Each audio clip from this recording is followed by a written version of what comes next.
Hi, this is James from Tabletop Gaming Guild, and today we're going to take a look at Rubber, Paper, Scissors. Rubber, Paper, Scissors is a game published by Wonderful World Games, and it's a two-player game. In this game, you're going to be playing multiple rounds of rock, paper, scissors, in this case, rubber, paper, scissors, to gain tokens on a little 3x3 grid, which you're also going to be trying to do like a sort of tic-tac-toe element on it to try to gain points. Person with the most points at the end of this game is going to win. Let's go ahead down the table. I'm going to show you how this game plays and how to play the game. And one thing I want to mention real quick is this is a near finished prototype, so some of the stuff might be subject to change. I did play this with the newest rules that are up there, but know that it could be tweaked slightly before the final release. So without further ado, let's go ahead down on the table and I'll show you how this game plays.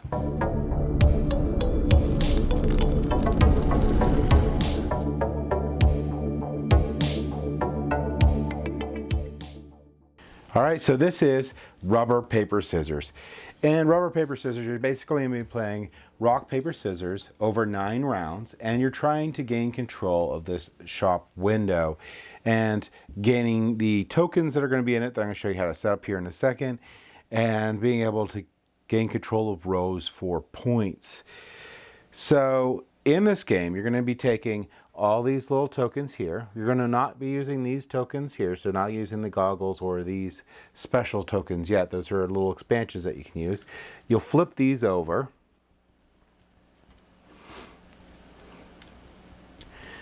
And you will mix them up. And then you're going to place one face down in every location, and one face up in every location. So you'll have 2 tokens in each location.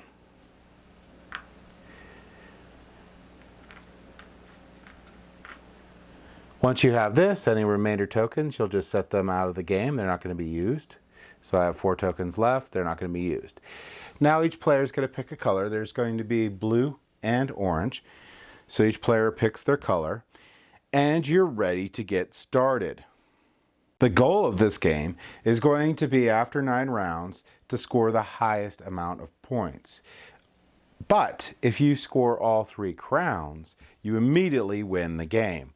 So a lot of people you're going to be going after these crowns, because if you get all 3, you're going to win. So how are you going to play? Well, you're going to be resolving these shop locations from the top, left to right, and then go down each row. Once all the shop locations have been resolved, the game will end. So it's going to start here with a duel phase. So both players engage in rubber, paper, scissors, which is going to be rock, paper, scissors. So just as a reminder how that works, rubber's the rock, you're going to have scissors, and you're going to have paper, okay? To play rubber, paper, scissors, both players start by saying rubber, paper, scissors. And on scissors, each player will simultaneously throw their hand out with the shape that they want. So if I throw paper out and my opponent throws scissors out, my opponent will win, because scissors beats paper, paper beats rock, and rock beats scissors. So whoever won is going to go into the action phase and pick the first action. So there's 3 actions available in each location. So for resolving this one, the 3 actions are going to be: take the face up token, take the face down token, or place your control token there. The first player is going to pick the first action they want to do. Then, well, the player that won, sorry, is going to pick the first action they want to do. And then the person who lost is going to pick the action they want to do, and then finally the first player is going to get the remaining action. You don't have a choice to skip an action, you have to take the action. So let's say orange won, and they're like, you know, I would like to just gain control of this. So the second player would be like, well, I don't know if I see a lot of skateboards on there, so I'll grab a skateboard. And then the orange player that won will get the third action. So that's how that works. And we'll be resolving this until all those locations are done. But what's really important is why are we caring to get these tokens, and why are we caring to put these control markers down? Well, that gets into the end game scoring. Now, in the end game scoring, how that's going to work is the simplest one is going to be for every row that I get. So a row of 3, so let's say I have a diagonal row of 3. So any diagonal row of 3 will give me 3 points. So for every number I have, so if I have something like this, I'll gain 6 points. Any of the bonus 2 tokens, which is going to be, there's one right there, these bonus 2 tokens will give me 2 points. Finally, there's a little bit of a set collection thing. So if I'm looking at this, and I will be scoring on these set collections. Now, if I have 1, it's going to be 1 point. If I have 2, it's going to be 2 points. If I have 3, it's going to be 5 points. If I have 4 of these, which I don't know if I could find 4 right yet, but if I had 4 of these, it drops down to 3 points. But if I gain all 5 of them, I'll gain 8 points. So I have to watch out and have to try to not get 4, because I don't want to lose some points, and try to stick between 3 and 5. That's it. Person with the most points wins. In case of a tie, the player with most lines on the game, so 3 in a row, will win. If there's still a tie, then just play another game. That is how simple it is to get into this game. You can just teach those couple rules and you're right into the game. Now, I will remind you that this is a prototype, so some of these scoring might be adjusted right before the final release, but that is the scoring as of now, and I'm pretty sure that's going to be pretty much where it's going to stay at. But just to reiterate, you're looking for getting your rows and columns 3 in a row to get you 3 points each time you do it. You're looking to try to get the 3 crowns to just automatically win. And the other ways, you're going to try to get set collection or these +2 bonuses. Now, there are 2 sort of like modules that you can add into the game that are pretty neat.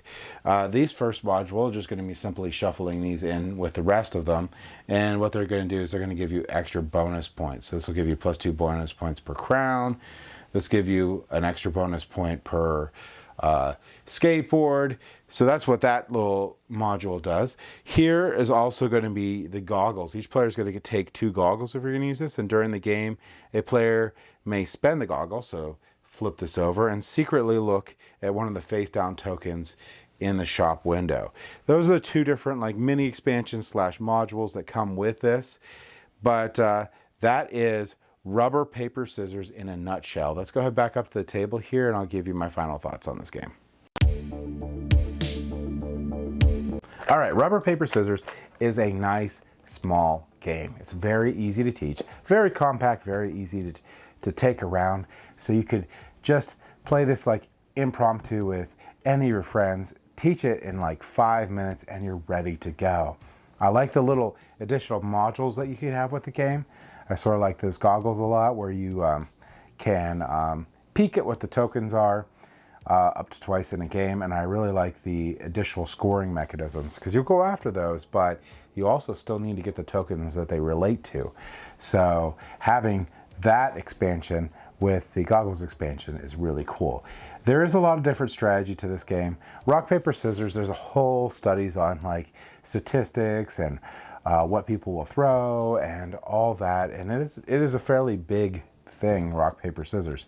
So having that little mechanism in there is really fun and easy to teach because almost every single person that I know knows how to play rock, paper, scissors, so it's almost like a universal thing. So that's really cool. And then everyone's just about has played tic-tac-toe at some point. So both of those are at least in the American culture, and almost everyone you run into will probably either heard of it or at least known of both of those things. So it's pretty easy to teach those 2 mechanics and then match them together with the rules for this game and be off to the races. When you actually win the rock, paper, scissors, it's a really good decision on which action you're going to take because all 3 of them can lead to lots of points. And you want to really try to prevent your opponent from getting those crowns too, because that's like a sort of easy win in the game to get those 3 crowns. So you got to watch that too. A lot of cool strategies you could have in such a simple game and such an easy game to teach. So I'm a big fan of that. This game we're gonna keep in the Tabletop Gaming Guild board game library, because I think a lot of people will love playing this game at conventions, and I enjoyed this game. So that's my thoughts on rubber, paper, scissors. Thank you for watching.